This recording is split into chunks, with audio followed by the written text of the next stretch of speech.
जिले में जिलाधिकारी बनकर आए तो किस तरह की आपको समस्याएं देखने को मिली? मैं वर्ष 2006 में जब यहाँ पदस्थ हुआ था, उसके पहले 2 वर्षों से यहाँ सूखे की स्थिति थी। जो औसत वर्षा होती है उससे काफ़ी कम वर्षा हुई थी। मुझे याद है कि जब भी लोग मिलते थे या मैं लोगों से रूबरू मिलता था, चाहे वो जनप्रतिनिधिगण हों या संगठन हों या कोई अन्य लोग हों, तो चर्चा के उपरांत एक बात अवश्य आती थी और वो था पानी की समस्या को लेकर। मुझे भी याद है कि अक्सर लोग अपने बातचीत में कहते थे कि यहाँ स्थिति विदर्भ जैसी होने की पूर्ण संभावना है या रेगिस्तान बन सकता है। तो उस समय जो सबसे बड़ी समस्या और सबसे महत्वपूर्ण समस्या लोगों के द्वारा बार बार रिपीट की जाती थी, ध्यान में लाई जाती थी, वो पानी को लेकर समस्या थी। मैं यहाँ ये भी बताना चाह रहा हूँ कि देवास ऐतिहासिक रूप से भले समस्याग्रस्त नहीं था पानी का, लेकिन 2006 में जब मैं पदस्थ हुआ था उसके 15-20 वर्षों पहले से ही पानी की समस्या यहाँ होने लगी थी। और एक दौर ऐसा भी था कि यहाँ पानी पीने के लिए ट्रेन से आया करता था। सर, फिर आपको ये प्रेरणा कैसे मिली तालाब बनवाने की? क्या इसके पीछे क्या कहानी है? मैं मूलतः सिविल इंजीनियर हूँ, IIT रुड़की से पास आउट हूँ। मैंने वहाँ से इंजीनियरिंग की है। और जैसा मैंने बताया कि जब मैं यहाँ आया तो एक समस्या लगातार सभी लोगों के द्वारा मेरे सामने लाई जा रही थी, वो तो पानी की समस्या। जिला कलेक्टर के रूप में मेरे लिए ये वाजिब था कि मैं मूलतः सबसे पहले पानी की समस्या को ही हल करने में अपना ध्यान केंद्रित करूं। मैं ये भी जानता था कि जो मॉडल उस समय और आज भी देश में प्रचलित हैं, वो समस्या का हल पूर्णतः पूरे ज़िले के लिए नहीं हो सकते हैं। मैं जो मेरा अध्ययन हुआ था और जो मैंने वहाँ ज्ञान प्राप्त किया था, उसको प्रयोग करते हुए मैं एक ऐसा सामुदायिक आधारित, किसान आधारित, लोगों के आधारित एक ऐसा मॉडल डेवलप करना चाह रहा था जो बिजनेस मॉडल के रूप में हो, जिसमें पैसा लगाना, जिस पे कार्य करना, वो लाभ का धंधा हो। कहने का आशा है कि मैं वाटर कंजर्वेशन का एक ऐसा बिजनेस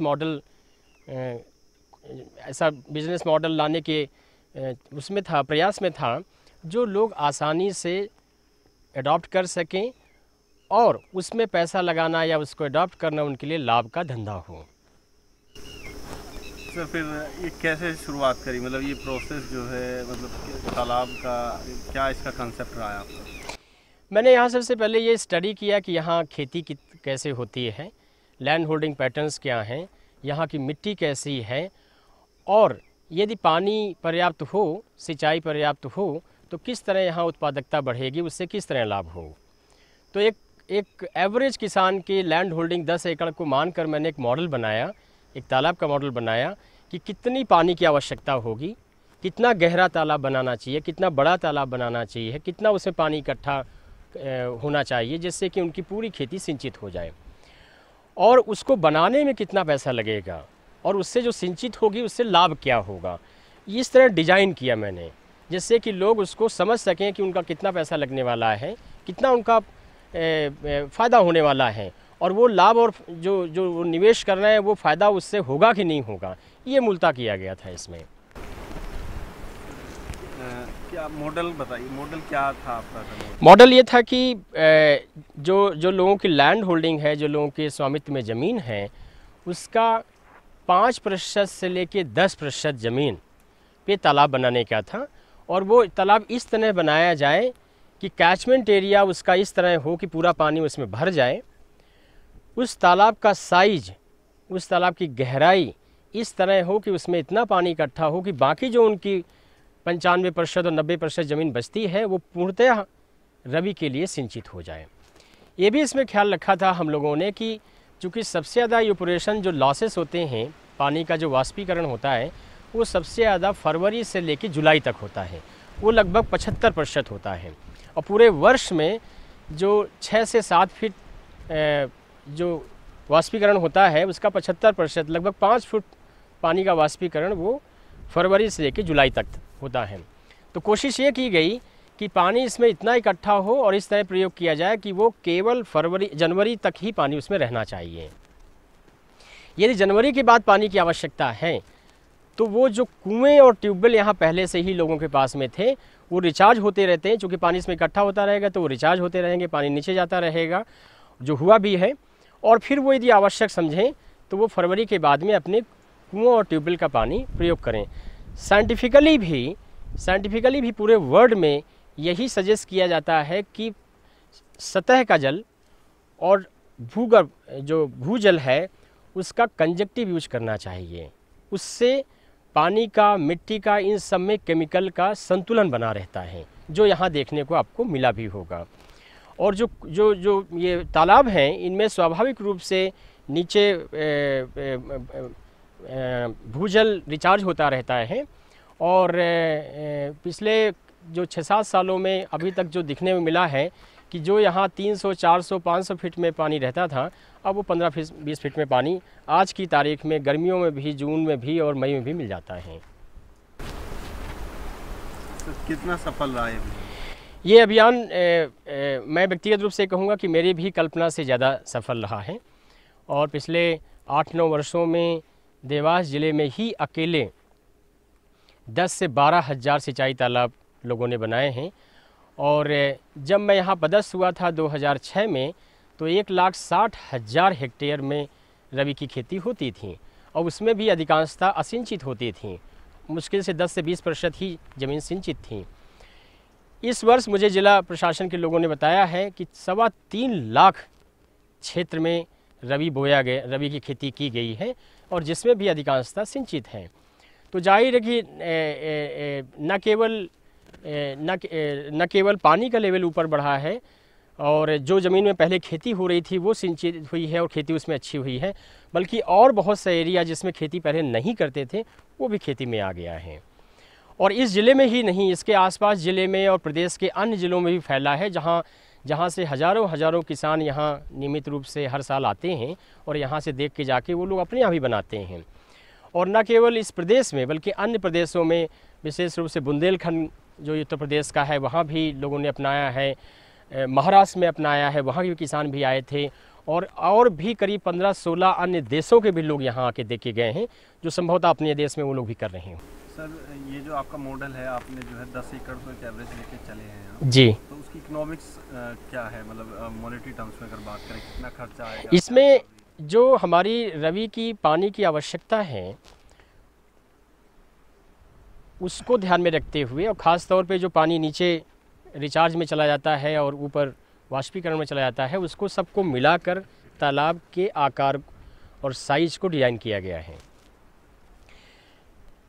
उस पे जो पैसा लगता है, उसमें जो खर्च आता है, वो लगभग 2 से 3 साल, 3.5 साल में वापस आ जाता है। कहने का आशा है कि इसमें जो इन्वेस्टमेंट है, जो बिज़नेस मॉडल है, उसका ब्रेक इवन पीरियड जो है वो मुश्किल से 2 साल के आसपास है, जो बिज़नेस के हिसाब से बहुत ही अच्छा मॉडल है। जो यहाँ अपने प्रयासों से, और चूँकि यहाँ लोकल मशीनरी यूज की जाती है, तो 1 एकड़ का तालाब बनाने में लगभग 3 लाख रुपए लगते हैं। मैं यहाँ ये भी बताना चाह रहा हूँ कि 1 हेक्टेयर ज़मीन सिंचित करने में जो शासकीय नॉर्म्स हैं वो 2 से 3 लाख रुपए हैं। 1 हेक्टेयर ज़मीन सिंचित करने में यहाँ जो नॉर्म्स आ रहे हैं, जो खर्चा आ रहा है वो 1 लाख से भी कम आ रहा है। कहने का आशा है कि 10 हेक्टेयर ज़मीन सिंचित करना है और उसके लिए जो तालाब बनाया जाएगा उस पर जो खर्च है वो प्रति हेक्टेयर सिंचाई क्षमता सृजित करने के लिए 1 लाख से भी कम आता है, जबकि शासकीय नॉर्म्स सामान्य तौर पे 2 लाख या उससे ऊपर हैं। यानी कि 10 एकड़ पे कितना खर्च? 10 एकड़ ज़मीन सिंचित करना है तो 4 हेक्टेयर हुआ। तो जैसे मैंने कहा ना कि 3 लाख करीब 10 एकड़ ज़मीन सिंचित करने के लिए 1 एकड़ का तालाब या हाफ एकड़ का तालाब बनाना होगा, 10 फीट गहरा या उससे ज़्यादा गहरा, उसमें करीब 3 लाख खर्च आएगा। तो 4 हेक्टेयर हुआ आपका 10 एकड़, तो प्रति हेक्टेयर 1 लाख से भी कम खर्च आ रहा है।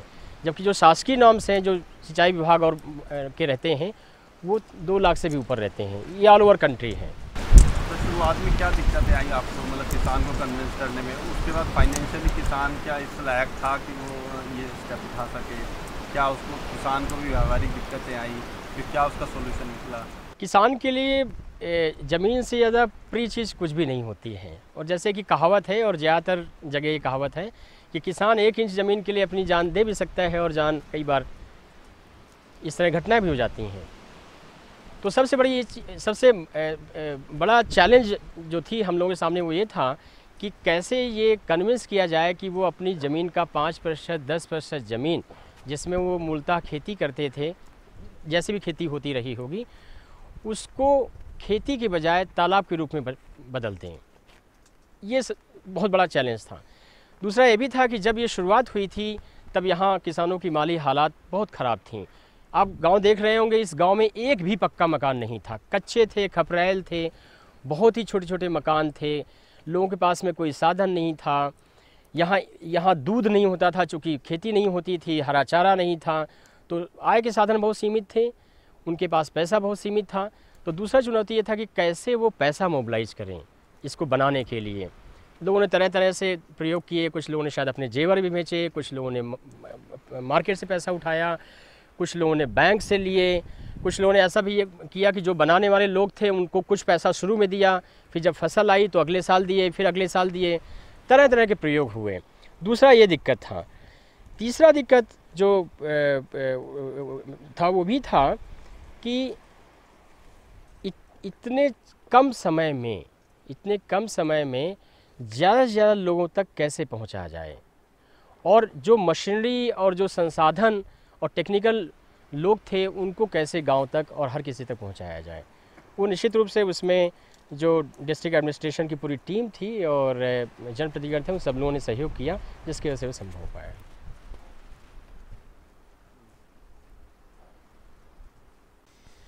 मैं यहाँ इस मॉडल पे जो टेक्निकल एडवांटेजेस हैं, लाभ हैं, वो मैं ज़रूर बताना चाह रहा हूँ। आज की तारीख में पूरे देश में पानी की समस्या है, और जाहिर है ऐसे हालात में हम पानी को कितना एफिशिएंटली प्रयोग करें, ये सबसे बड़ी चुनौती है। मैं यहाँ बताना चाह रहा हूँ कि 100 लीटर जो वर्षा जल नीचे गिरता है, उसमें से मुश्किल से 10 से 20 लीटर ही नहरों और बांधों के माध्यम से खेत तक पहुँचता है। केवल 10 से 20 लीटर, जो 100 लीटर ऊपर से भगवान देता है, उसमें 10 से 20 लीटर ही खेतों तक बांध और नहर के माध्यम से पहुँचता है। जबकि ये जो तालाब हैं, इसके माध्यम से यदि ठीक से डिज़ाइन किए गए हैं, ठीक से बनाया गया है, तो लगभग 30 से 40 लीटर पानी, जो 100 लीटर भगवान देता है, ऊपर से बारिश होती है, उसका 30 से 40 लीटर या उससे ज़्यादा भी खेतों तक पहुंचता है। तो कहने का आशय है कि यदि जितने पानी से हम बांध और नहरों के माध्यम से सिंचाई करते हैं, उससे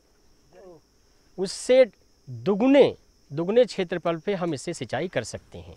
एक दूसरी चीज़, आप सभी को जानकारी है कि पूरे देश में जो सिंचाई हो रही है उसका 80% लगभग क्षेत्र वो हम भूजल से सींचते हैं, कुओं से और ट्यूबवेल से सींचते हैं, और ये वो जल है जो बहुत तेज़ी से ख़त्म हो रहा है।